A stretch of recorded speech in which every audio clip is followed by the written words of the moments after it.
What's up, everybody, and welcome to a special episode of the Ringer NBA show, maybe the most special episode in this feed's history.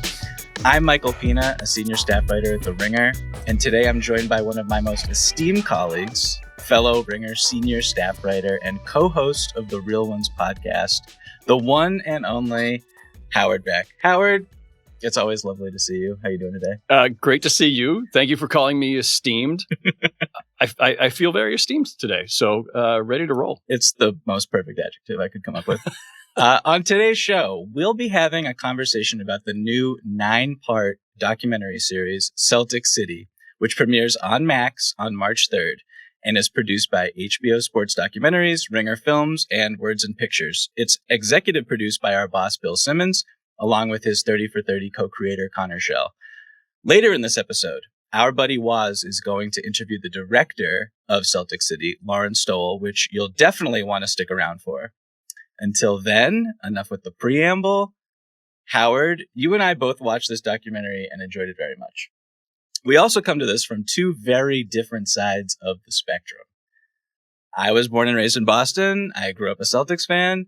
And despite covering the NBA professionally for over a dozen years, I still have what some, like yourself, might call a psychotic emotional attachment to the team. Meanwhile, you are someone who grew up in California, very much not a fan of the Celtics. So let's start the conversation there. How would you just describe your lifelong relationship to / opinion of this franchise, and why have you always been super jealous of their fan base? Yeah, the subtext there, of course, is that you and I have had many go-rounds of this over the years that we've known each other through multiple places that we've worked, where I have to tweak you a little bit about staying so attached to your Celtics fandom. It's because I am completely emotionally detached from any and all NBA franchises, players, coaches, teams, cities. I grew up in the Bay Area in the 70s and 80s at a time when the Warriors, they did win a championship in the 70s, but the Warriors were not really part of the zeitgeist of my childhood. The Bay Area was all about the Niners and the Raiders, the A's and the Giants. The Sharks didn't exist yet. So the NBA in general was not really firmly part of my life as a kid. I think my favorite team growing up, I swear this is no joke, was the Harlem Globetrotters. They were awesome. And they were on Gilligan's Island. They were animated on Scooby-Doo. And plus, even the real live version of them, watching them on TV and stuff, those guys were awesome. The Warriors, the Lakers in the 80s, of course, because we're in California, I had a lot of friends who were huge Magic Johnson fans. Mm-hmm. So Larry Bird and the Celtics are kind of this distant thing. Even when I got to college, Run TMC is going on at that time. So the Warriors are finally starting to become a little bit more, but the Celtics were a distant thing. I will tell you, my first real introduction to the Celtics and Celtics Lakers as a thing, my first year as a Laker beat writer in 97 at the LA Daily News, the first player I got to sit down with for a feature story was Rick Fox. Rick had just come from the Celtics where they renounced his rights. And Rick was, it's funny because a lot of the quotes I remember having looked up actually are so much in line with the things you see in this documentary about the way Paul Pierce and others talk about the Celtics and about winning is the only thing there. Rick Fox is wired that way. He joins the Lakers and he chooses the number 17. Why? Specifically because at that time, the Celtics were stuck on 16. And Rick had just gone through some hellacious years with the Celtics and had his bird rights renounced. And he picked 17 because, as he told me, I want to win my first championship with the Lakers before they win 17. And I think, honestly, in my professional career, just in my life, that's the first time I really feel the gravity of what it means to have been associated with either of these franchises. Mm-hmm. And in Rick's case, as somebody who lived on both sides of that divide. All of which is to say, very distant relationship for me personally growing up. But your relationship to the Celtics is clearly much more personal. You grew up there. But as I was scrambling to do the math, I realized suddenly you missed out on the 80s dynasty. Because you're just a youngin'. So how do you end up being immersed in Celtics exceptionalism when most of your life, not to overdo this, but you're growing up at a time when they're kind of, in the desert and trying to find their way back? it was super sad. There's an episode in this doc, which I don't think we can spoil this doc. You know what I mean? Like, we're not going to go through the beat by beats of every episode, but there is an episode that basically covers my childhood, the teams that were so terrible. It's the Rick Pitino era, if you will. And it's just a lot of what could have been, honestly, just terrible luck. This was before I was born, but Len Bias dying, Reggie Lewis dying. Not to equivocate these things, but bad luck in the lottery where they could have gotten Tim Duncan. And I think I was about 10 years old for that NBA draft lottery, being told that there was a 40% chance that we were going to get Tim Duncan and everything would be fine and he would be the next Bill Russell and we'd be saved, to getting Ron Mercer and Chauncey Billups and being super depressed. It was tough, but I am not super proud of this, but I did spend a portion of my childhood rooting for the San Antonio Spurs. We talked about this right before we started recording, because I love David Robinson. And when Tim Duncan went there, I was like, oh, this is serendipitous. I'm meant to be a San Antonio Spurs fan. And as the years kind of went on and they got Paul Pierce a few years later, and I was like, okay, there's someone I can actually root for and who I can watch their career from the ground up. He's a super talented player, the best player, better than anyone from my younger years watching the team. And so then you just kind of are, they're competitive, they go to the playoffs, et cetera. And it kind of grows from there.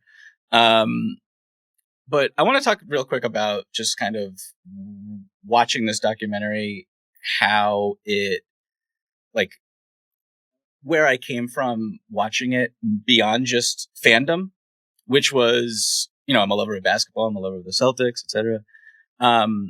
But also as a person from Boston, I thought that this was a really powerful piece because this documentary captures so much of what the city is and how it's evolved and why it's so ugly. And from like the racism to the busing to segregation to, the iconic and super disturbing photo of Ted Lansmark at City Hall. But then at the same point that there's progressiveness and there's provincialism and there's pride. And I thought that what was really interesting to me was just like the voice and the platform that this documentary gave to Black people in Boston who are completely erased from the national conversation when people think about Boston. We don't have to have a huge Boston conversation, but I thought it was really interesting just how I feel like this doc will either reinforce how you feel about Boston going into it, or it will change your tune a little bit and it'll make you come at it from a different perspective. So I'm just curious from that standpoint, did it reinforce your previous views of the city's history, or did you come at it and see, oh, maybe something is pivoting a little? If you didn't grow up there, if you didn't live through it, and especially, again, for me as a California native who was very distanced from it, there's an image and a discussion, and there's things in the history books, right? Like you have a vague sense of it. Mm-hmm. And Boston has the reputation that it has, and very much earned at times. I think it's as an NBA beat writer for the last 28 years that, you start to hear a little bit more of the personal tales of what players went through, especially players in the 60s and 70s. Absolutely. And from a Boston perspective, the moment you referenced of Ted Lansmark, like with the flagpole in it's City Hall Plaza, mm-hmm. It's called, right? Yeah. That's an iconic photo. Just as a journalist, I'm looking at that photo and go like, oh, I know that photo. Oh my gosh, they've got him in the documentary. Mm-hmm. Really powerful stuff too. A lot of people in this documentary had some just very poignant observations about the strange juxtaposition of a franchise that was the first to draft a Black player, the first to have 5 Black starters, the first to have a Black head coach. Mm-hmm. The juxtaposition of that with all the racial tensions and riots and desegregation, busing fights, ugliness, the things that Bill Russell had to live through, even while leading them to championships. It's really powerful. And I think one of the things that I was really struck by, literally from the first moments that I turned on the screeners for this documentary, was they didn't waste any time. It's like in the first minute or two of episode 1, And it comes back to it, these themes of racism and desegregation and racial tensions. I think what I really appreciated about this documentary, you're talking about one of the iconic franchises in sports with immense success. This could just be a celebration, and in parts it is, but it told the whole story. And I think that's what I really appreciated about it from just a journalistic perspective. And as a viewer, as an NBA fan, as somebody who's been around the league a long time, these teams and these players, exist in a context. And the context of Boston is fraught. It's complicated. And they did not shy away from any of that. In fact, this documentary, I think, very much embraced it. They got a lot of really great voices, both within the NBA and from media voices, everything else. Right. And even to the point of having, when Doc Rivers is talking in the documentary, he says that when he took the job with the Celtics, other black coaches warned him, you're not going to be able to get black players there. You're not going to get top free agents, and warned him that you should consider this. And so this is unvarnished. There is nothing that's papered over here. And that's what I think makes it a much richer story. So I thought that was really well done. Well said. I mean, I loved it from that perspective. I'll say, I loved the documentary from the sense of, it's like my personal OJ Made in America. It's something I will show my son and my daughter when they're old enough to understand this. It's if anyone ever asks me why I love the Celtics or what it's like to be a Celtics fan, I can just be like, watch this, watch Celtic City, which is a tremendous gift for me as a basketball fan and lover. What beyond, you just touched on this a little bit, but what beyond what you've already said about the documentary did you like? Let's be just, broad. And what did you want to see more of? It's interesting. I did find myself, so somewhere in the middle of the document, this is 9 episodes, obviously, they're an hour each. There's a lot to pack in. So, by the way, whoever had to do the editing, making the decisions and all this stuff, Mm-hmm. what to whittle down on, really difficult, because you're talking about, 70 plus years of history. And there are times where there's a bit of a jump and some stuff you just kind of have to skip past. So you can't get all of it in there. So it's not really a criticism as much as it is an observation about there's just a ton of stuff to pack into this. I really enjoyed, as somebody who, I was still in the Bay Area, obviously in the 80s. So Lakers Celtics in the 80s is something that resonates across the country, right? But this is a time before I didn't have cable TV even in San Jose, but there's no league pass, there's no satellite. There's a handful of national games per week or whatever. I didn't see most of it. I've caught up over time during my career. I found myself wanting more of Magic and Bird, Lakers and Celtics. I found myself wanting more of that again when it became the Kobe Lakers and the Pierce Celtics. And you could do an entire series just on that, right? And that series have been done. Books have been done about the rivalry. And so there was some of that. There are a few people in particular I thought, would have liked to have seen or heard from this guy. And we both know, having, doing the jobs we do, you make a zillion calls, you don't get everybody you want. Yep. And also we have no idea what was left on the cutting room floor for this documentary. But I appreciate that it gave enough time to each of those eras that when you're showing it to your kids years from now, they're going to get a sense of what it was like to be a Celtic or a Celtics fan in the 60s and all that went with it. They're going to get a sense of what some of the lower moments were for the franchise, a sense of what the first big three were about, the second big three, the new big three were about. The cultural importance of Peyton Pritchard hitting a half-court shot in Game 5 to win the 2024 NBA championship. It's hard to really put that into words. It was the next thing I was going to say. Exactly. Literally the next thing I was going to say. But it's also, a couple people in the documentary say this, and I would say this as an outside observer. There's so few franchises in sports, any sports, and in the NBA, it's really only the Lakers and Celtics, where you could go decade by decade. And again, there was only, 8 to 12 teams at any time in the 60s, I think. So we literally don't have 30 teams to choose from to do this exercise with. But if you were trying to tell the story of sports in the U.S. in the 20th century, 20th to 21st, and you were trying to weave in everything about it, about,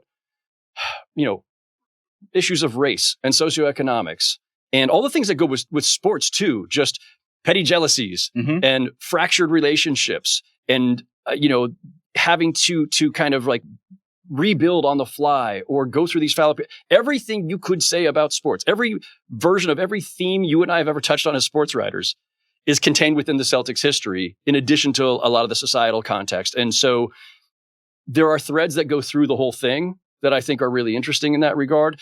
And also there's a Celtics exceptionalism where Paul Pierce is talking about at the beginning and the end of this documentary about what it means to be a Celtic and about there's only one acceptable outcome ever. And having covered the Lakers for 7 years, I very much can appreciate that because it's probably the only other franchise in this league where you can say that, where it's always championship or bust. And there is no other happy outcome. Larry Bird has a quote where he's basically like, if you don't play for the Boston Celtics, you don't play professional basketball. Incredible quote. Incredible. Great quote. A bit overdone, Larry. Like, it's a bit much, a little disrespectful to honestly, hard to argue. I totally get what he's saying. But I think what I appreciated about it, again, having been immersed in Lakers exceptionalism, which can grate at times, that's the echoed version across the country of the other version of this, where it's like, oh no, we're the only franchise that matters. Like, come on, guys, settle down just a little bit. But like, the Bulls did win 6 championships in the 90s. Michael Jordan, he was pretty good. Tim Duncan and the Spurs with their 5. Like, there are other franchises where greatness is expected and where they have a rich tradition. It's just that none of the others can go that far back. But I appreciate that Larry Bird or Paul Pierce or any of them who lived this, they internalize it so deeply that he can say that with a straight face and absolutely mean it, and I respect it. That's the best part about this whole thing, going back and seeing Jerry West and the pain and the anguish on his face when he's doing an interview like 50 or 60 years later. Pat Riley talking about his like hatred still to this day for like Kevin McHale. Yeah. It's all a little unhealthy, I would say. I mean, one of the episodes is called "Fuck the Celtics," and it's a quote from James Worthy. Yeah. And James Worthy had one of my favorite quotes in the whole thing, where he says, after talking about game 2 of the 84 finals, when he throws this pass at the very end of the game and it's intercepted by Gerald Henderson, it's a momentous moment in the series and it leads to the Lakers never really recovering. And he says, it's a wound that doesn't bleed anymore. It's been stitched up, but it's a scar. It's there. And it's like, that is, I don't want to get too sanctimonious, but like, that's why we write about basketball for a living. That's why we do what we do. It's part of what drew me to the NBA, like the passion and the emotional resonance.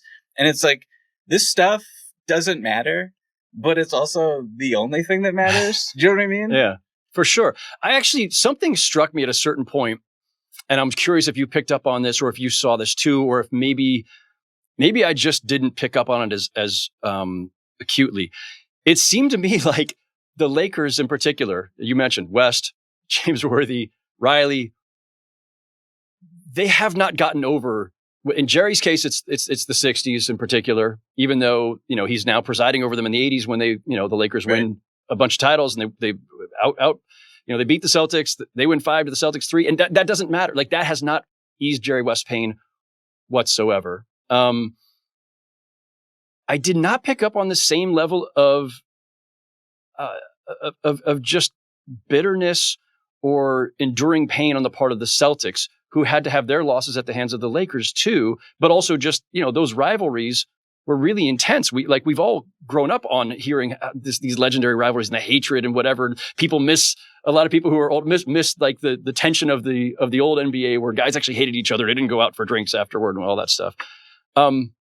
It did seem to me like the Lakers had internalized a lot of that pain much more so than the Celtics of the same era. Am I missing that? And I'm not saying the Celtics weren't affected by losing, or by the demise of their 80s dynasty. It just didn't seem like the bitterness was quite on the same level going the other direction. Well, I wonder if the Lakers were the subject of the documentary and you interviewed some of the Celtics about that time, then maybe you would see that type of that dissonance right there. But, you touched on this a few minutes ago, but just the singularity of the Boston Celtics and them being, not every subject in our culture, in our country's history is worth 9-episode documentary series.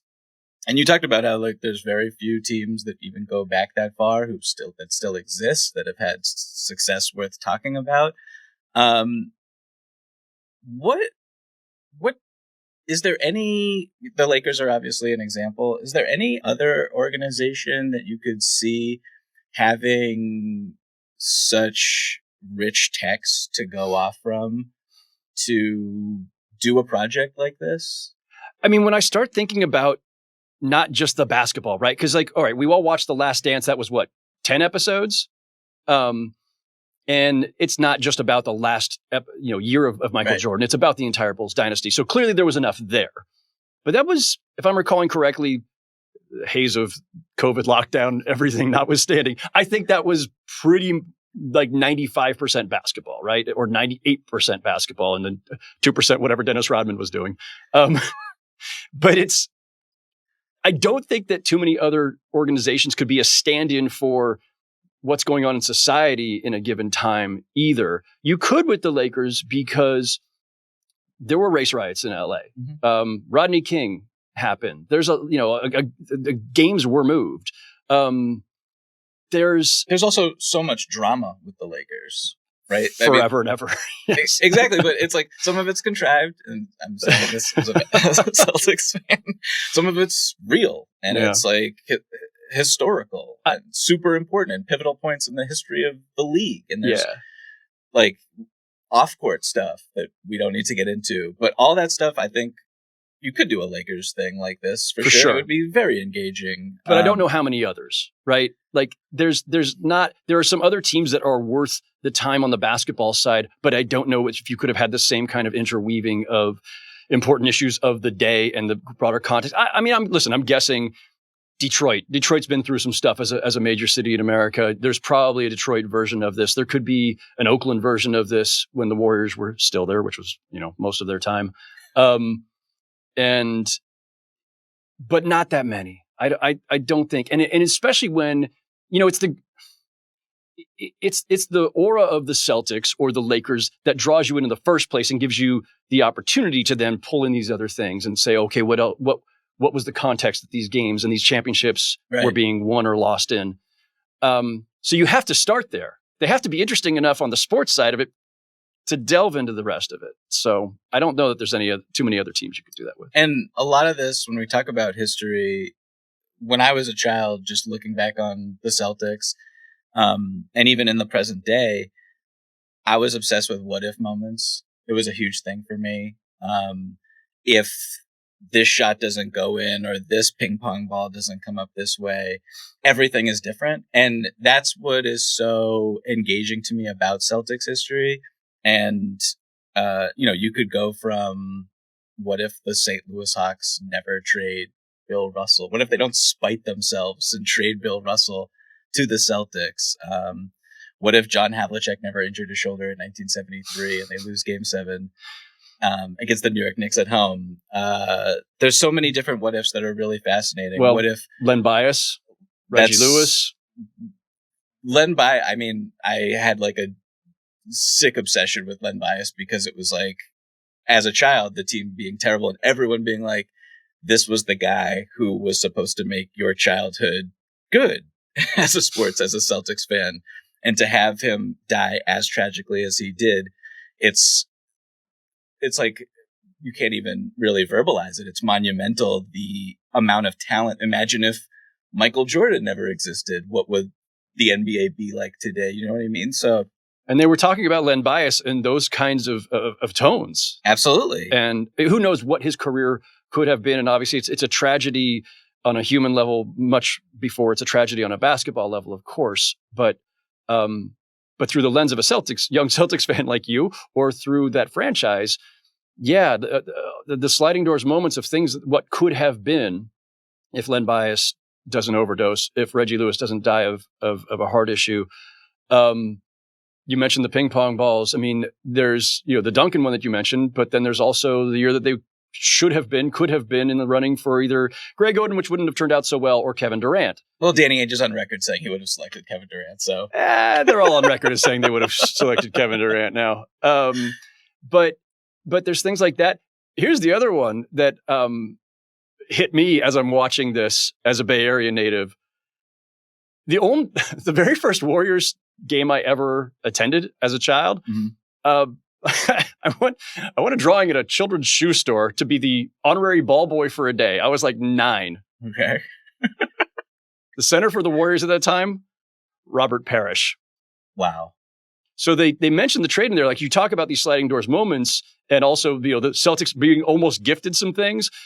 That trade is Robert Parrish and the pick that becomes Kevin McHale for the number 1 pick, which is Joe Barry Carroll, or as he was called in the Bay Area, Joe Barely Cares.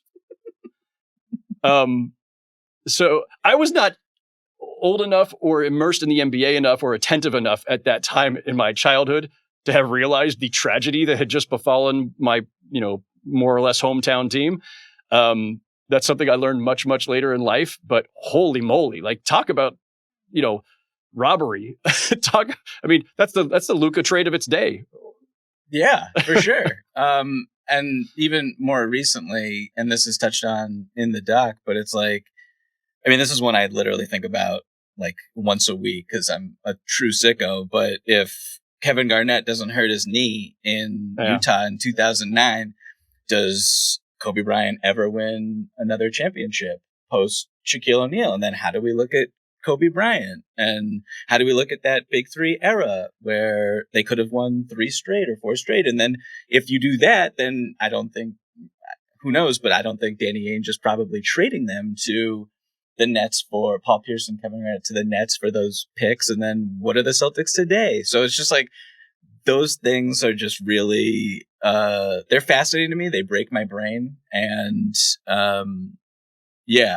so, speaking of, going back in time, you were a beat writer, I should say, for a very, very, very long time, not to age you. If I gave you a time machine, Howard, which Celtics season would you most want to cover? It's a really tough one. Obviously there's a lot of covering championship seasons. It's enjoyable in a different way, right? You have no emotional investment in the team you're covering. So I cover 3 straight Shaq and Kobe championships. They're actually dull at times because they're winning so much. It's like, as a writer, super dull. Agree. No, yeah. As a writer, you need things to be changed up. They had like 3 separate double-digit win streaks. Right. Their first championship season, Shaq and Kobe, and I'm like waiting for them to lose so we had something else to talk about. Like, after a while, like, the dominance gets boring. Not for Laker fans, but for me as a writer, I'm like, this is. Well, then some stuff did happen, and you had some stuff to write about. They provided more than enough material for us. Thank you, Shaq and Kobe, and Phil. So when I'm looking at the Celtics, I gotta say, I don't know which season in the 60s it would be. Oh, you went back to the 60s. Okay. Because, one, Bill Russell is just absolutely fascinating. I never got the honor of meeting him. I was in the room with him a few times over the last 28 years or, 26 before he died. Mm-hmm. But he's such a presence and a little bit of an intimidating one. And I just never felt right to just go up and say, hello, hi, Mr. Russell, I'm Howard Beck from wherever I was working at the time. But he's fascinating as a player, as an activist, as a presence, as just one of the most important figures in NBA history. I think I would have gone back to the and also, like, not for nothing, 60s or 80s. I would have wanted to cover one of those dynasty eras, right? Because that's when you get to see basketball at its best. Some of the most important players. Just getting to document history is part of the thrill of doing the jobs we do. Uh-huh. But I think the 60s, just because of the backdrop to it all, civil rights era and Bill Russell's involvement in it all. I think, you think about this selfishly, the stories you get to tell and the people you get to meet and the questions you get to ask them. And like, as fraught as that era is, and not to diminish it, but as we talk about being we write the first draft of history as reporters. Man, that's a pretty damn good first draft to get to write. So you'd go back to 1969 and ask Red Auerbach if he was satisfied with the coaching, and then push Bill Russell into retirement. Is that? Are you going to be that guy?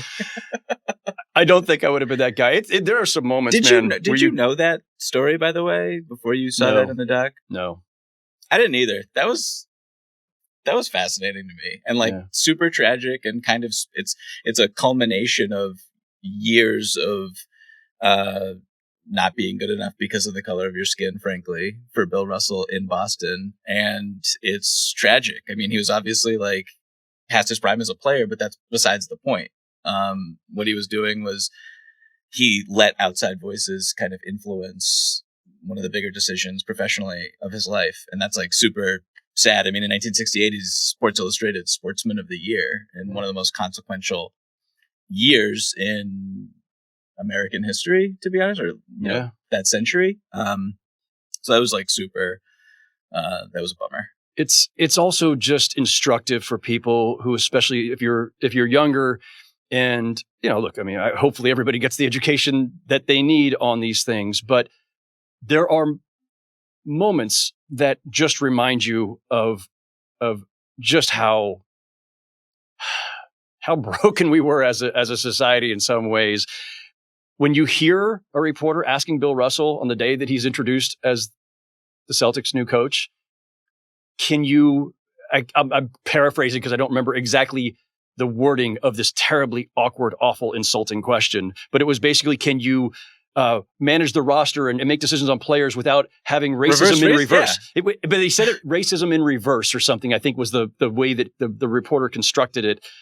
And Bill Russell, to his credit, just said no, meaning no, there won't be a problem.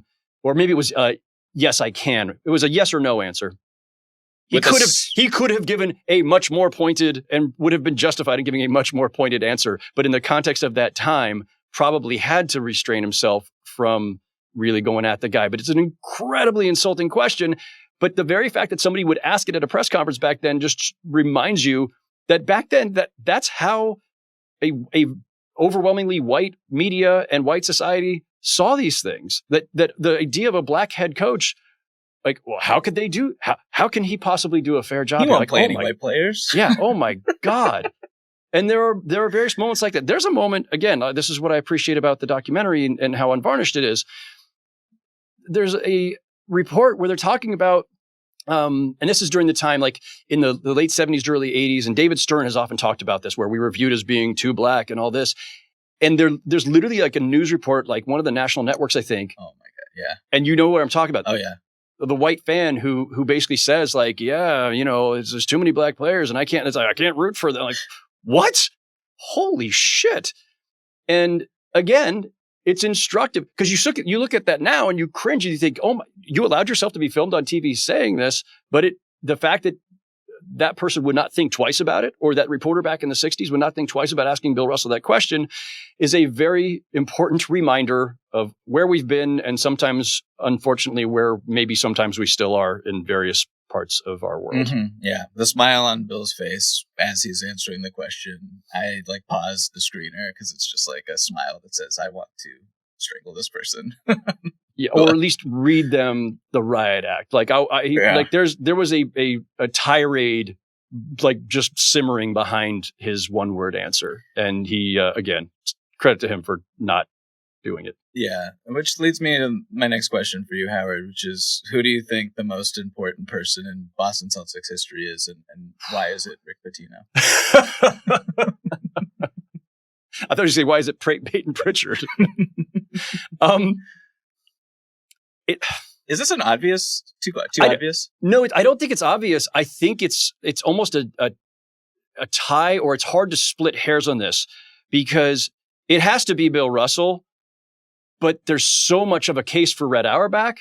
Mm-hmm. It's one or the other, if not both. there is no other answer, right? In my head, I was trying to come up with some other people, and the only, I would say, like a distant third is Larry, like, because he resurrected the franchise in the 80s and et cetera, et cetera. But yeah, I think that it's between Bill and Red. And for me, it is somewhat obviously Bill. He's one of the most iconic figures in league history. Yeah. He's the NBA's first revolutionary superstar. The foundational, you're always going to give credit to the player, right? Absolutely. Foundational centerpiece of the league's first dynasty. And to take it a step further, when I think about Bill Russell, and this was really touched on and reinforced watching it, is like his approach to his craft and his job was one that is so admirable, in the sense that he was team first. He was selfless, cared about teamwork, cared about camaraderie, cared about chemistry, cared about the need to make everyone around you better, to play basketball the right way, to not care about statistics. He talks about in the doc, which is like really well verbalized, how he knew that he couldn't beat Wilt Chamberlain one-on-one. So he's not going to. He's going to elevate everyone around him, and his team will beat Wilt's team. And that's what historically happened almost every single time they played in a playoff series. And I just think that that's like that mentality has kind of carried through to many superstars throughout NBA history, but also to usually whoever is like the prime person playing for the Boston Celtics, which I think is really, really fascinating. He set the template, right? This is why he probably is the answer to your question, right? Without Bill Russell as the template, as not just iconic because of the championships won and everything that went with it, it's the value system behind it, right? If you're going to talk, because it's like, listen, it's a little bit of a stretch or a construct for us in the present to say, oh, Celtics tradition, it's about all these different things. And you can draw this line straight from Bill Russell to, Bird, to Pierce and Garnett, to now Tatum and Brown. It's convenient and it's neat to be able to say all that, but all those values and traditions weren't always upheld, right? Sure. There are moments where the franchise goes off track, where it doesn't uphold these things, where it has players who don't uphold those ideals. We can say that these are the values, and we always use culture now, the culture of the Celtics. Yeah, it's there at various stages, and it's not there at other stages. So it's not embedded in the franchise. The franchise has had ownership changes and obviously front office changes. But to the extent that there's something to live up to, and you hear player after player and coach after coach in this documentary say it, that you walk in and you look up at those banners and you feel the weight of it. There's a scene late in the documentary where Pierce and Garnett are visiting. I think it's their first time visiting the Auerbach Center, whatever they're calling the new practice facility, really nice facility. And there's these like floor to ceiling murals. And you've got like Bird, McHale, and Parrish staring down at you, and Bill Russell and Havlicek and Kuzi staring down at you, and Auerbach staring down at you, and even Pierce and Garnett, who are also up there staring down at themselves, are up sitting there just like in awe of this. And again, it goes back to why this team is worth this and why only a handful of teams could be worth a documentary like this, because how many would have an entryway to their facility where you would look up and go, holy shit, this is what we have to live up to. This is the tradition. And you could just sit there in awe or look up at the banners and know that like there's an expectation, but that there are values behind that the values that guided Bill Russell and made him the great player that he was. It wasn't just about like, oh, he's the best player by skill set or height or athleticism or whatever. It's the way he approached the game and the selflessness and being about team. And that's why you then can, as a coach who was born long after that, you can still say, guys, look up there. Do you know how they got those? By playing for each other. Mm-hmm. And like that's important. And so the Auerbach case would be this though. And I still think I agree it's Bill Russell, but my gosh, again, aside from Auerbach and maybe Jerry West, Pop to an extent in the modern era, that you can bridge so many eras and still be around, that Auerbach is there to win all these championships with Bill Russell. to set the standard for what it means to be a champion in the NBA, and then still be around years later, gone and then back, to usher in the Bird, McHale, Parrish era, to make the deals that made that happen, and then to still be around for, kind of inching into the next era, like, and being able to influence some of the people, put them in place, bring back Danny Ainge. Also, like, trading, I mentioned Gerald Henderson before. Trading Gerald Henderson, who's this hero coming off that finals, right, in 84, and you trade him the next year to get a pick, and that pick is Len Bias. So it's like, that decision even is like, it's always thinking ahead, always trying to set up the next era. And that's amazing. The mere fact that you can trace so many of these pivotal moments through one person, Red Auerbach, like, again, like that just doesn't happen. There's a little bit of that with Jerry West and the Lakers, because he goes from being, a legendary player to being one of the greatest team executives of all time and putting his fingerprints on it all, and then handing off to Mitch Kupchak, his designated successor. And so that spans decades. But my gosh, other than those two, I don't even know if there's another example of it. Did your opinion of anyone in the doc, or just affiliated with the Celtics or whatever, was your opinion altered or changed for better or worse after watching this? I don't think so, but I will say that a couple things stood out on that note. I had no idea. I knew about Dennis Rodman basically saying Larry Bird's only considered great because he's white, and then Isaiah Thomas chiming in and laughing, whatever, and then that being construed a certain way that Isaiah says was not what he meant. He's like, I was joking. Sure. I didn't know that they had a joint press conference, Larry Bird and Isaiah Thomas, in LA the week of the finals, or in the middle of the finals. Could you imagine that happening today? No, no. Holy, I thought I knew. I don't know everything. I thought I knew a lot about all of these things. I have no recollection, either in real time, having been alive for it, or even in my years covering the NBA. I don't think I've ever seen the footage that is in this documentary of Larry Bird and Isaiah Thomas sitting side by side at a table for a press conference. Shout out to Brian McIntyre, NBA PR legend, who I spotted in that scene coordinating this. And they're talking about the quote.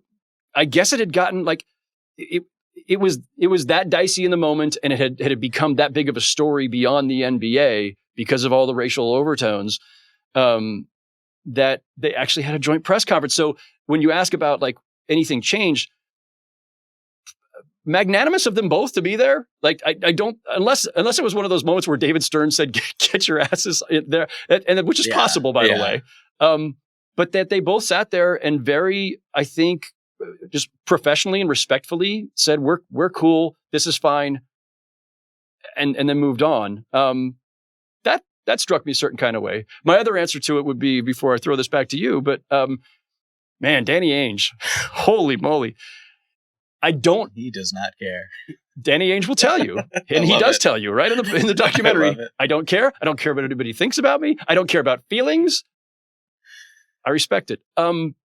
Danny Ainge is cutthroat. And you know this because Danny Ainge is the one who traded Isaiah Thomas after everything that the other Isaiah Thomas. Yes. He's the one who traded Pierce and Garnett. I'd always heard the Danny Ainge is wired the way he is as an executive because of what he lived through during the demise of the Celtics in the 80s, and having seen Red hold on too long.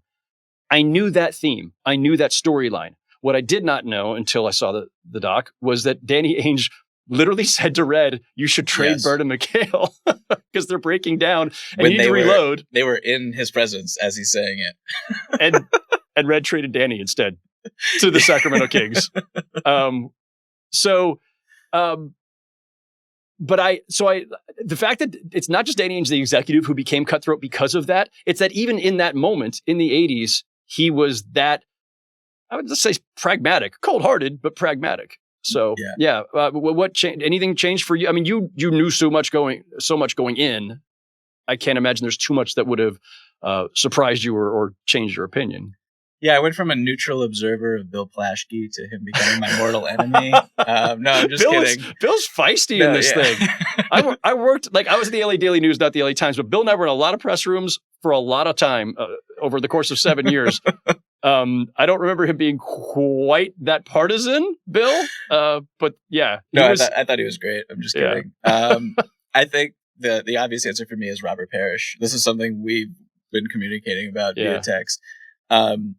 Just the best quotes in the whole thing. And this is someone who is famous for his stoicism, and his nickname is Chief, famously nicknamed Chief by Cedric Maxwell from One Flew Over the Cuckoo's Nest. And so I have some quotes here that I just think were so funny that I wrote down. One of them talking about the team in the 80s. We were a white team, a few chips in the cookie. Phenomenal. Great stuff. On the 86 Celtics, which, by the way, that would be the team. If I could go back and cover, I think it would be the 86 Celtics, which are arguably the best team ever. You can, whatever. You can argue about that until, the 2017 Warriors probably have a case, and, the 72-win Bulls. Sure. But his quote about the 86 Celtics was, "We were fucking shit up, and if we played today, we'd be fucking shit up today." That was a great one, probably too. the best quote in the whole doc. I was blown away by Parrish because in my time covering the NBA, and I've never met the man, but what I'd always gleaned from other people was that, stoic, not maybe the most media available or media friendly, not somebody you heard a lot from in general. This documentary is by far the most I've ever heard Robert Parrish talk. Yeah. And he's phenomenal. Please talk more. This stuff was incredible. He also admits, for the first time, I believe, to explaining why he didn't help Larry Bird in a famous fight in the early 80s against the Philadelphia 76ers when Julius Erving grabs Bird's throat, and I think Moses Malone comes in from behind, and I think Daryl Dawkins was in there. And Robert Parrish was just standing there watching his teammate get beat up. And he literally says, I did that because Larry didn't have my back with a contract dispute. Yeah. That is fascinating. I'm sorry. That's top notch right there. There's a bunch of that stuff, right? There's a lot of contract disputes and some, bitter moments, guys getting traded because of contracts and everything. So, again, this is what I appreciate about it. Amidst all these championships and all the glory and everything else, there's some shit that went on and that they had to work through. What interview, what episode, what theme? We've talked about a lot of this stuff already, but just when you think about your experience watching this, what will stick with you forever? Almost everything that we've already talked about. I don't want to diminish any of it because there's a lot of really poignant and important moments. But sports to me, all right, there's all the X's and O's and everything, but I came to this career through the lens of wanting to cover sports as a study of the human condition, right? Mm-hmm. My favorite stories that I have written or that I have been around, it's about the people and, their joy and their anguish and their frustrations and everything they've got to work through. Teammates bonding, teammates pulling apart. Obviously, I covered, Shaq and Kobe for 7 years of just, winning or feuding and sometimes simultaneously. So I always think of those things. And so there's two things that really emotionally, I think, struck me. And even as I turned off, each episode and walked away for a bit. And it's the flip side of the Celtics coin, but Jerry West's anguish, I covered Jerry for a number of years.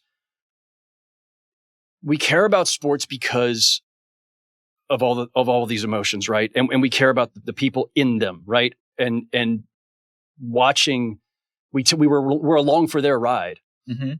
and we don't care if they don't. It's the passion that matters, and passion can take you in any number of directions in this life. I think it's to an extreme, and I feel for Jerry in the moment, watching it, even though I've heard him talk about this before. I don't think I ever felt his pain and bitterness as just distinctly or as sharply as I did in watching him in this documentary talk about how he has just never gotten over that stuff. And on the one hand, I think it's almost tragic because it's too much. It shouldn't matter to you this much, this many decades later, and with all the success he's had in his life. And I know that's colored by other things. Jerry's had a really difficult childhood, and there's a lot of other things baked into it. But it really affected me just seeing that. And obviously, we lost Jerry West last year. Bill Walton's in this documentary, and we lost him within mm-hmm. the last year.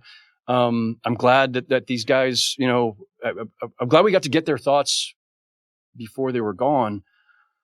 But it really hit me with Jerry. There's another one here, and I hesitate to say it because people are going to be weird about it, but I'm just going to say it anyway. Well, now you got to say it. I know. Bill and his dad, Bill Simmons and his dad are woven throughout this. They're sitting, I don't know if it's their living room. I don't know where they are. Bill has an incredible bond with his dad through the Celtics. And Bill and I are around the same age. I'm a little older. And I lost my dad 6 years ago, almost 6 years ago. We did not have this same bond through sports. But I'm middle of three boys in my family. I'm the only one who liked sports. I was the only one who was even remotely competent at sports. But my dad, at least, like, I could talk Niners with him. I grew up, like, that was my team growing up. You grew up on the Celtics. I grew up on the Niners. Shout out Joe Montana and Dwight Clark. My dad was the only one that I could talk to about that stuff at that level. And seeing Bill and his dad at certain points talking about moments, specifically, especially in the 80s, because Bill's of a certain age then. And again, we're about the same age. And how much that matters to you at that time. And if you share that with, whoever it is, your sibling, in this case, his father, and you see the look on their faces, and it's like, listen, you know me well enough to know, like, I'm pretty jaded at times, and I've been doing this a long time, and my emotional attachment to any team's sports players is long gone. Although if you turned on, like, the 1982 NFC Championship game, I'd probably feel a certain kind of way. But I don't have that emotional attachment to sports anymore. I cover this as strictly as a journalist. And I admittedly lose touch at times with how much this means to people, how much it means to fans. And it's those moments where I'm at the finals and the championship is won, and I'm looking up in the stands and I can see just the pure human euphoria, or when I'm standing out in a parking lot where LA Live now is built, watching, I don't know how many hundreds of thousands of people for the first Laker parade that I covered in 2000. Like, that's what matters. That's like why we're here. That's why we do this. And so seeing, like I said, like, just there's a look on Bill and his dad's face at certain moments, especially when they're talking about the 80s and these moments that they shared as season ticket holders in person. And it's not just about the fact that the Celtics won championships. It's about their connection to the team and to each other. Mm-hmm. And I'm sorry, you can hear it in my voice, but like it like that affected me in a certain kind of way. So it's the emotional resonance of the team and what it does for people. That's kind of a lot of what I walk away with. Yeah, I think that was incredibly powerful and something that a lot of people can surely relate to. It's so funny that you said Jerry West, though, because that's what I wrote down for this answer as well. And, some of his quotes are like, he has one talking about 1969 when his team lost and he had like 42, 12, and 13 in game 7. Played all 48 minutes, was the MVP of the finals. The only time that's ever happened. Yeah. He says, until the day I die, they were not the better team. They were not the better team. That is amazing stuff. Yeah. That is, you feel for him. Yeah. I know this is not someone who played for the Celtics. He is one of the first rival figures of the organization, and he's a central character in that way. But it's like, that's his pain. It speaks to like the power of what he was up against and the greatness of the Celtics in a sense. And so that quote, and he has a couple others like that, where he says, one of them is about in 1963, I think. Frank Selvey misses a jumper that would have won the Lakers the championship, and he misses it. And he says, really, all my life, this has haunted me. Why didn't that go in? It's a jump shot. Yeah.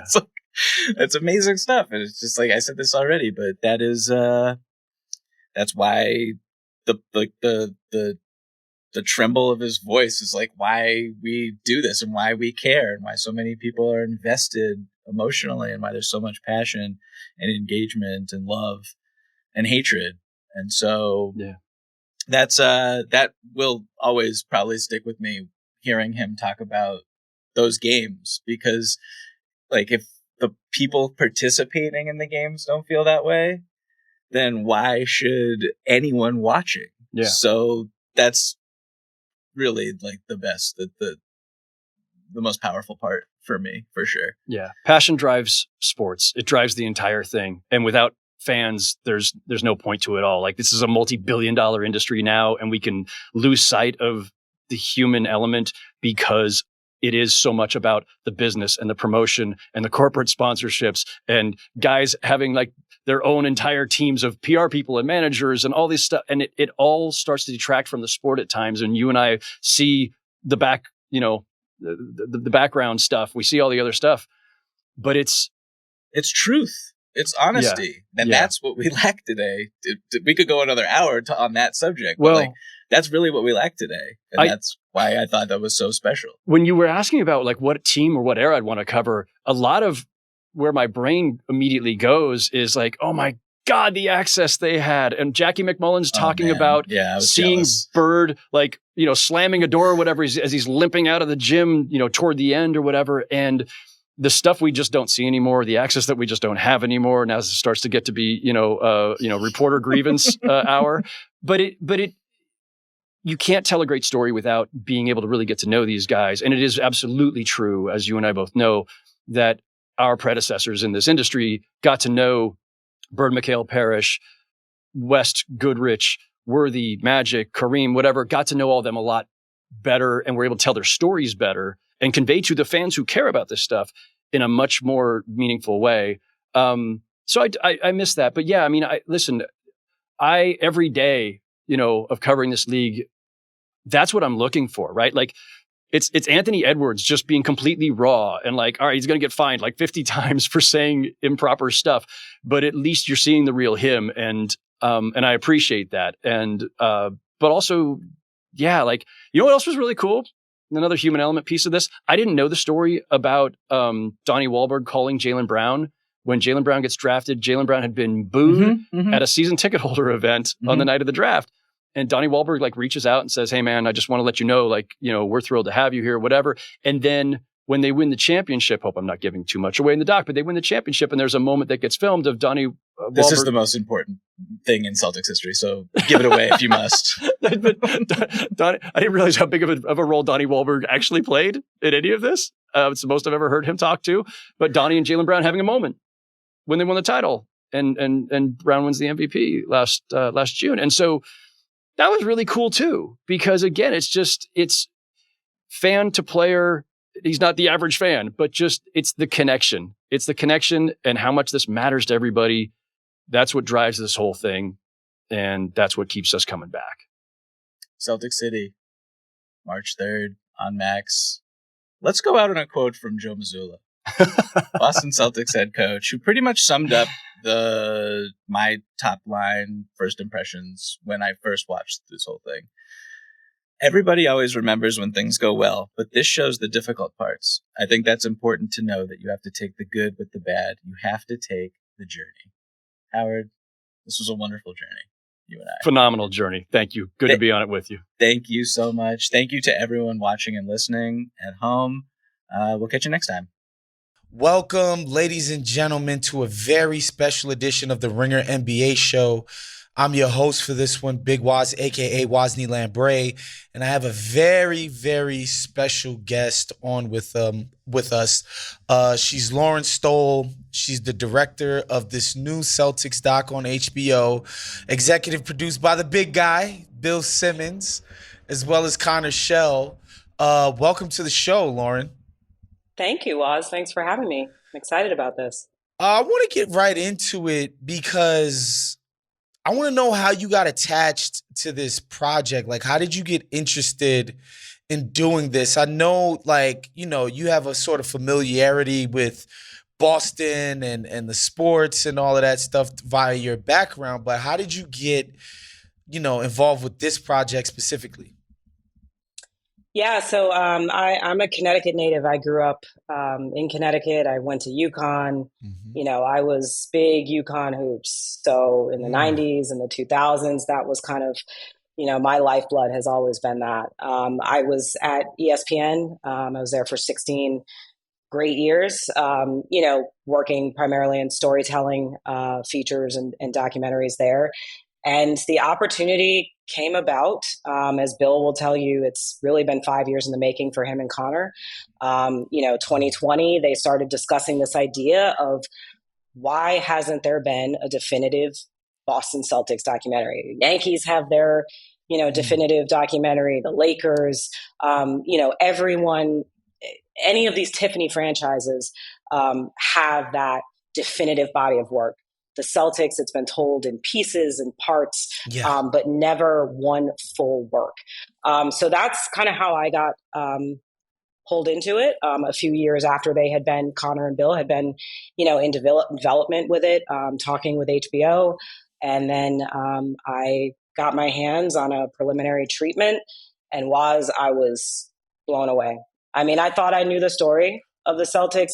I didn't realize how profoundly connected they are to the fabric of, American culture. And just all of the larger than life characters that, I was like, this is reading like a Hollywood script. This is unbelievable. What an opportunity. Yeah. I do got to say just up front, right? I hear Bill and them are doing a Celtics doc. Bill, he's been doing this for so long. I know it's going to be good. Then, I get the email about talking to the director, and I'm like, hold up, this a black lady doing this? And, I think that's important because obviously, you're, whatever they click for you on the census does not predict what you're going to bring to the table. But seeing that, I was like, man, these guys have my attention because just the fact that you're in the room and you're going to have, your fingerprints all over this and you're going to be bringing your own perspectives to this. I was like, man, these guys have my attention with this. Oh, thank you. I mean, Waz, you touched on it. Like, I think what was interesting, again, why I said I was kind of like surprised when I started to really dig into the layers of what this story, like the potential and the possibilities with it. What I quickly learned, and I think our team was kind of compelled by, was you can tell the story of America through the Boston Celtics. You can tell the story of the NBA through the Boston Celtics. And I think what I found really fascinating is you can tell the story of Black empowerment in America through the Boston Celtics. You could take it from Bill Russell, Chuck Cooper being the first, Black player drafted in the NBA by the Boston Celtics, from Bill all the way to Kevin Garnett to Jaylen Brown today, and I think like that was really exciting for me because I think that there is, and we discovered there is a perception of what the Celtics are, what they stand for, what makes up the fabric of what that organization is. And I think, these are Black superstars who, so many of them are ingrained in the fabric of what the Celtics are. And you can tell the story of that empowerment and that progress from 1950 to current. And that's really what we had the opportunity to do with 9 hours and 9 parts. I want to start a little bit with Red Auerbach because I think he's obviously a legendary figure in the NBA, but I think his story is such a fascinating one because his project was so radical. I know it's easy to kind of dismiss that now, but like, here's this Jewish guy from Brooklyn, okay? I think folks got to kind of understand in 2024, we think of Jewish Americans, especially in the terms of the racial whatever we want to call it, as white people. In 1950, they were not. Okay. They just, that's just not how American racial society worked, right? And so here's this Jewish guy from Brooklyn and, he gets to Boston, which obviously has this very long and fraught racial history. And he's like, look, man, I'm going to build the blackest team in the league and I'm going to win It's not just like, oh, I'm doing, because folks gotta understand, like, great things can happen for not the most altruistic reasons, right? His whole thing was like, I'm going to get the best players, and many times those players are going to be black, and so be it. I just think that's just a fascinating person to trailblaze this in this city, having his background. Oh, absolutely was. I think, what you're touching on again, that early foundation of Red Auerbach coming to Boston. We had the privilege of meeting and interviewing, spending time with his two daughters, Nancy and Randy Auerbach. And, I thought it was important to kind of understand, in the same way that we also spoke with Karen Russell, we spent time with her, understanding that Red and Russell are the foundation. Like, it all starts with them, right? And I understand Bob Cousy, and I don't want to, take anything away from him as well, but they're the founding fathers. And I found it so fascinating, the relationship that they have, and that they developed. The fact that, like you said, there was no Red, everything that we understood about him in our research, speaking with his, with Nancy and Randy, the way that Red raised them was about the individual, about the character of the person. And that, it sounds idealistic. It sounds in some ways a little cheesy, but it's not. Like, it was real. And I felt that just in the time that I spent with Nancy and Randy, just how much, these players are part of their family in a way. Yep. We had the opportunity to get Karen Russell and Randy Auerbach. They're great friends. We shot a scene with them. Karen came to Randy's house. They sat across from one another at the kitchen table, just talking about how much respect their fathers had for each other, the relationship that they had. And it was really beautiful to see that carried on today, and they helped each other after their fathers passed away. Like, Karen talks about Randy helping her go through that grieving process. So, I think you can't tell the story of the Celtics without Red. It was something we knew from the very beginning. We wanted to try to understand what was his moral character, what were the things that he instilled in his players, the messages that you read about and hear about. How true do those ring for the men that actually were coached by him? And with a resounding, overwhelmingly, that came through in the interviews that we conducted and in the stories that, were shared with us. Yeah, so obviously Red is the architect, and then there's Russell, who, for my money, even today, I still think he's probably one of the 5 greatest basketball players who's ever lived. Like, he's on the level of Jordan, he's on the level of Kareem and Magic and LeBron. Like, the resume kind of speaks for himself, and he is a kind of singular figure in NBA history in terms of, like, what this guy is doing on the court, the people who he's associating himself with off the court, which are, civil rights leaders and community leaders, et cetera, and putting himself in, like, man, this shit was dangerous to do. Like, look, I got respect for people who do activist work now, but, like, it's just not the same stakes in terms of losing your livelihood or even losing your life to do this. I just think he's just such a singular figure in the story of the league and the story of the country, for having married those two things in this specific city at this time. I just think that's, it's just kind of a lot to try to explain that truth with some level of nuance and care. Yeah, and another thing that, beyond his activism, that I do think, like, even in our research, we were able to, get our hands on a lot of information, reading, research, things that about the work that he did in the communities in and around Boston.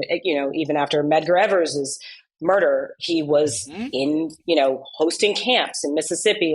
And these are things that are documented. What we found wasn't as widely known was his impact in the Black neighborhoods in Boston, specifically Roxbury and Dorchester.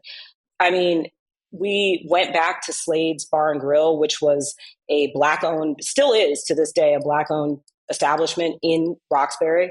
And this is a restaurant that Bill owned at a time in the 1960s. And we took Satch Sanders back to Slade's Bar and Grill. And Satch was talking about the significance of Bill owning a black-owned restaurant in Roxbury, what that meant to the community, to have him there, like interacting, engaging. He was hosting a jazz radio show every Sunday that, again, no one talks about this. You know, there's always this kind of like negative experience and kind of relationship. And I understand that is actually absolutely part of his experience in Boston was fraught with racism and, barriers that he had to fight through and bust through. But there was also a lot of Black joy and, excellence in what. So I just feel like that was fascinating to us as well, that part of Bill's relationship with the city of Boston is often not talked about. And that was cool for us, I think. We got to talk about the city itself here too, because obviously the fabric of the city, the sort of class politics, the power politics that gets so intertwined in a city like Boston. Just up front, I have some Boston roots in the sense that I have family from there. I'm a Haitian American myself. There's a pretty huge Haitian community in Boston. One of my closest friends in life has been living in Boston since after college, right? So I've been going there pretty much since 2007 or 2008, on and off all the time to visit, to hang out, all of that stuff. And it's obviously different than the 1960s and 70s. But, I'm talking to a buddy out there, and he's from Southie. He's from the projects. And he's like, yo, the reality is when people are talking about racist Boston, they're talking about Southie. They're talking about my neighborhood. They're talking about a lot of the people that I grew up with when it comes to the busing, riots, and all of that kind of stuff. Yeah. I just want to know, how you sort of perceived how the many sides of Boston come together to embrace this team that's delivering so much joy. Yeah. I think from the outset, one of the key questions that we had, and it was a question on almost every interview list that we conducted, why does Boston have the perception of being a racist city? It's the elephant in the room. Like every interview that we did, it's like you're kind of, why skirt around it? Let's just ask the question and see what people say. And what we did discover is that the 1970s and the images from busing and what that did to the city, seeing Black kids on buses and white parents throwing rocks at the windows, the violence that was ensuing and erupting everywhere in the city has left a stain that generations later, it still stands. We were asking, that question, and we had multiple people who were trying to describe the image of a picture that they could remember of a white teenager with the American flag striking a Black man in City Hall Plaza in Boston. That one image, which I'm sure you're shaking your head, Dr. Ted Landsmark, who's the man in the image, the Pulitzer Prize winning photographer Stanley Foreman. We interviewed both of these individuals. We actually went through the photographs and talked to them about those experiences, and how that has shaped the perception of this city. I think that was, as much as I don't want it to be reductive, that busing is the only reason. There are obviously other comments. LeBron James calling, Boston racist as, I don't know if this is censored, but, it's fine. Marcus Smart talked about after the game, where a woman called him the N-word as she's crossing the road wearing her son's wearing his jersey. He talked about that in the Players Tribune. Those stories do carry. And even when you ask Jason Tatum, and I sat down with him and asked him that same question, why is there this perception? And he said, the only thing that I knew about Boston before I came here was the Celtics, Bill Russell, and racism. Like those were the only kind of, just on a blanket kind of, this is what is spoken about in circles. This is what is talked about, the experiences where Black people don't feel welcome in the city. So I think really we had to confront that question, allow the interviewees, the people that we spoke to, the characters of this film to actually speak to it and not kind of speak around it. Also not claim to be the authority. I mean, this obviously was a documentary that is about the Boston Celtics, but you can't tell it without addressing, what are the truths? Where does perception meet reality? Is it fair? Is it unfair? Is it earned? Is it not earned? Those are the questions we grapple with throughout the film that you'll see. Yeah, and I don't want to dwell on this, but I think it's important to say, because I'm a New York City native, and New York obviously has this reputation of this bastion of progressivism and artistry and blah, blah, blah, and the Village and CBGB and all that. And all of these things are true. Like, all of these things actually happened, but so did, Central Park 5. Like, so did the subway vigilante, right? Like, if you go to neighborhoods in 1970 something, you tried to bust kids into Bensonhurst or Howard Beach, like, I promise you, it would have looked exactly like Boston. And I don't say that to put a cape on for Boston. It's just the reality of, where the country's been and where it's going. And, I'm somebody who thinks that progress has been made on the racial front in many ways. I think it's hard for a lot of Black people to admit sometimes that things aren't as bad as 1965. I think things are better in terms of racial harmony and relations. And I think if you go to a city like Boston today, I think you will see a lot of that, to be honest, not to get all kumbaya up in here. No, it's true. And I mean, even, in 1976, when the Celtics won, their championship and they were celebrating on City Hall Plaza, and you see everyone in the city coming out, Black, white, everybody was together, rallying and unified by this team. The same thing happened in 1981 after Bird got his first title. Like, it unified, again, kumbaya, it feels like it's a little corny to say, but we have to recognize that it did. It united people. I mean, that's the reality of it. Ted Landsmark had been attacked.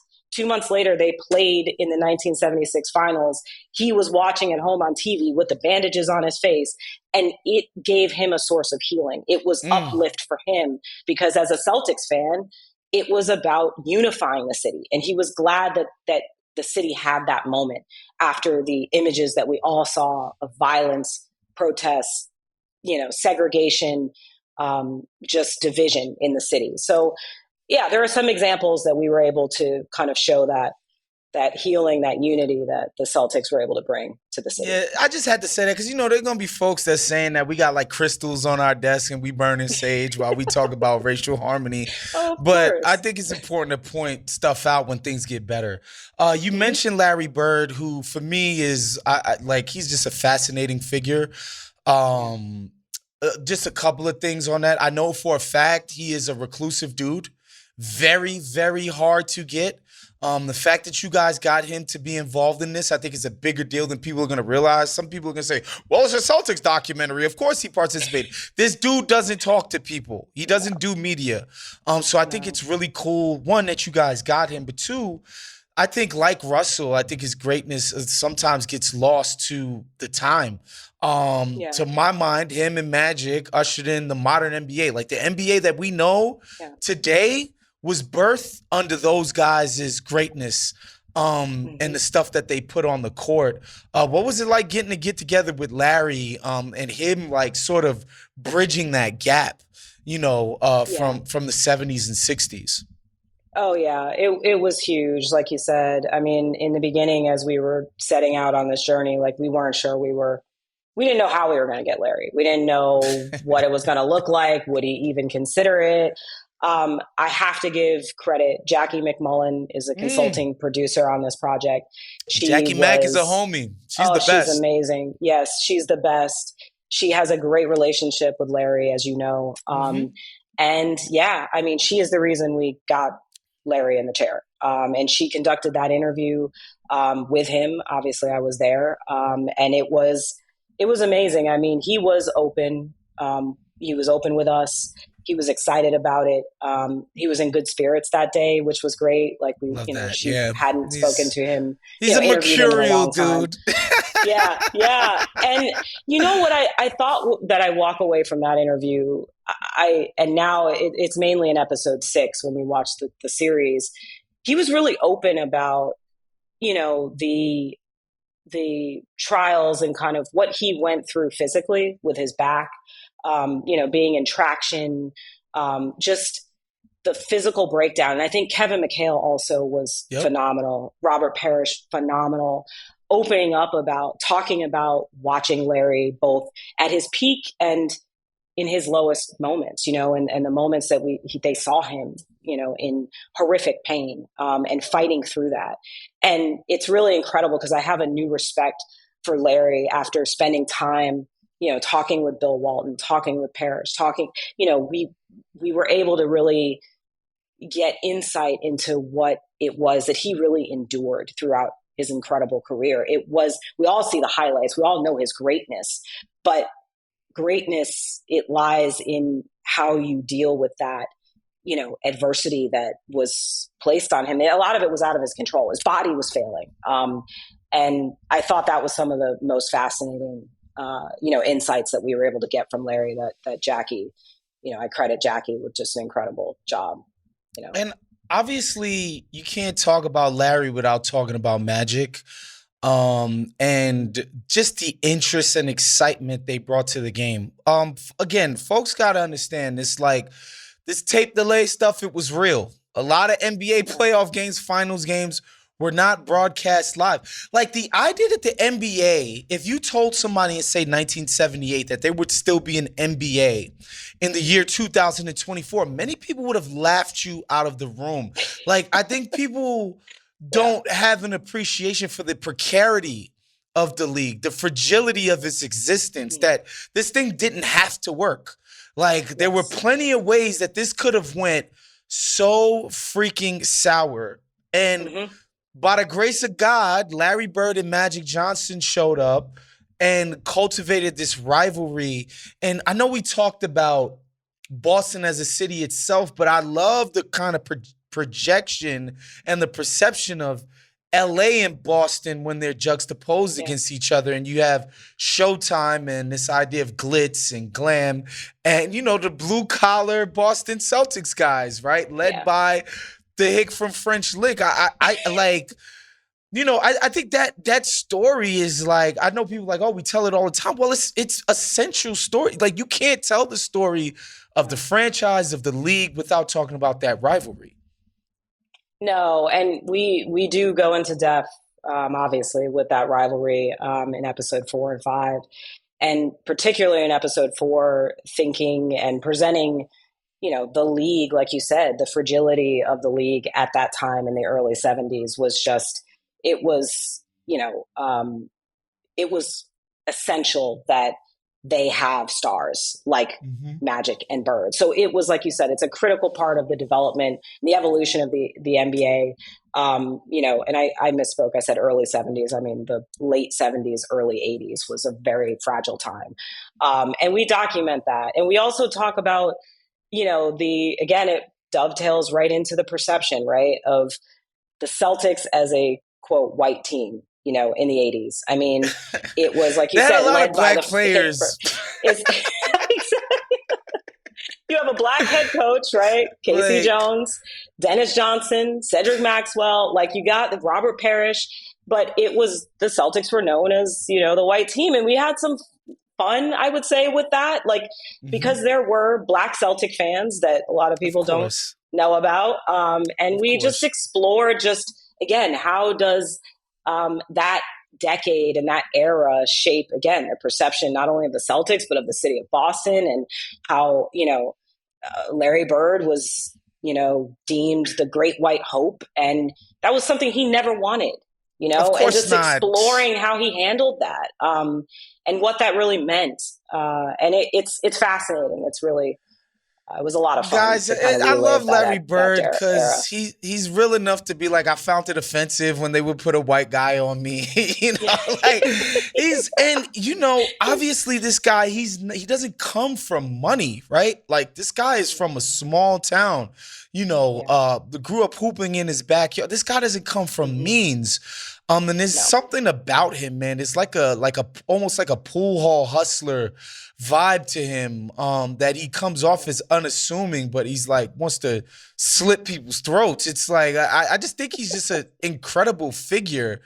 And, in an honest moment, and I bet you every black basketball fan in the 80s would admit that Larry Bird was incredible. Like, I know Isaiah had the thing where, they only giving it to him because he's a white boy. And Isaiah likes to talk slick. But even in his honest moments, he knows that Larry Bird was incredible.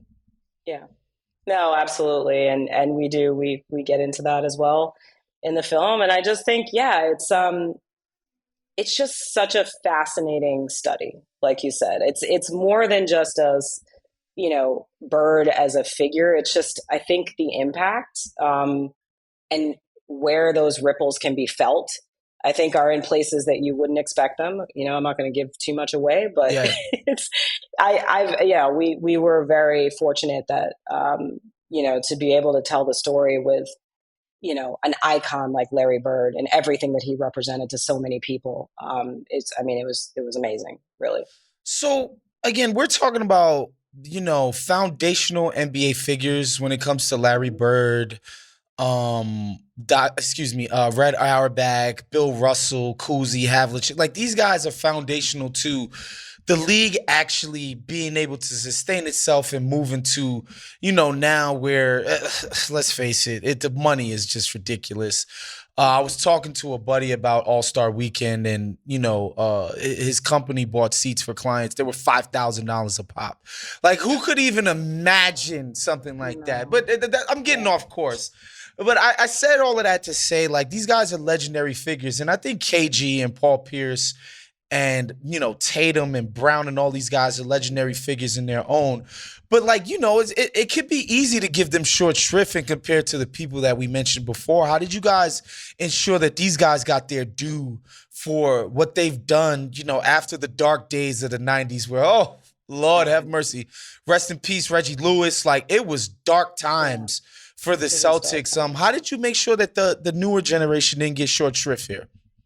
Yeah, they definitely didn't get shortchanged in this documentary at all. What was unique that we knew going into this was that, the decade of the 80s and 90s in the NBA has been documented. What really had never been told was the story of the 08 championship team. Like the big three, the formation of the big three. Like it's been told in bits and pieces, but never fully, like, how did it come together? Why did it work so well? What was Ubuntu? How did Doc Rivers play into it? What did KG bring not only to the team, but to the city? What did he represent? There was so much that we explored, not to mention Paul Pierce's stabbing, coming back from near death and playing every game of the season only a couple months after he had been within inches of his life. That story had never been told. And so it was it was so important that Pierce got his due, that Garnett got to speak his truth, that Ray Allen got to speak his truth on everything went down. Oh boy, man. And he did. Y'all better be ready for some spice, y'all. There's some spice, yes. Y'all better be ready for that. He got to speak his truth. And of course, like this new era, I mean, we didn't know they were going to win Banner 18. Like going into this, I mean, you can hope. Right. But no, I mean, and so it was just so right for us to be able to, even Joe Mazzulla, like sitting down and really just getting to the root of like what this means to him, what this job means to him, what the Celtics meant to him through his life. He grew up going to Red Auerbach's camp as a kid. I didn't know all that. I knew he was like connected to the team, but I think we were able to in episode 8 and 9, and it's 2 solid hours of giving these guys their due. And really and again, stories that just haven't really been fully told. And I think we were hopefully able, I wish we had more real estate to do it, but So KG, we were fortunate. I want to definitely stay on KG a little bit because for like Larry Bird has a reputation for being a bit of an icy dude. I think I've told this story before on the pod. I can't remember, but it was like Martin Luther King weekend. I'll never forget. It was a Monday, and a friend of ours invited us to the Malibu Soho House, which is like, you just can't get in. But this guy's a member. He was like, yo, you guys can come spend the afternoon. We walk in and I make a left and KG's just sitting there just chilling and he's talking to some lady. And he gives me the meanest ice grill that you have ever seen in your life. Right? And I was just like, yo, this is fucking crazy. KG is ice grilling me right now for no reason. And then, we gave him the head nod and he said, yeah, what up? And then that was it. But that's KG though, right? Like he's an intense guy. And, so intense. And I think if the sort of Boston Celtics self-mythology or brand is to believe, KG as a person, as a hooper, pretty much embodies that shit through and through in terms of the insane dedication, the love of the game, the professionalism, like this guy would be willing to die to win. Like, I'm not kidding. Like willing to die to win. Just talk about putting him, like getting his side of his Celtic story, man. Goodness. He was our very last interview.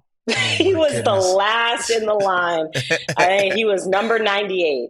We were trying for a long time. And just everything you said, we were like, I don't know. It was kind of like, is he on the fence? Are we going to get him? We finally got the opportunity, went to his studio. I would say I was probably the most nervous for that interview. I mean, it was that, and I was like, I don't know about Danny Ainge. Maybe he's going to be. And Danny was amazing.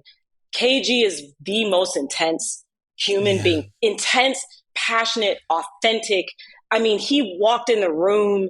He was larger than life. He was so ready. He was so prepared to talk about this time in his life, all the emotions that came up for him during the interview. I mean, there were times, that he had his head down. He was like closing his eyes. He was touching the figments of like the walls around him as he was remembering what this meant to him, this time, this journey with these guys that he played with, that he loved, and just how he embraced everything around him. It was palpable. Like his intensity is so real.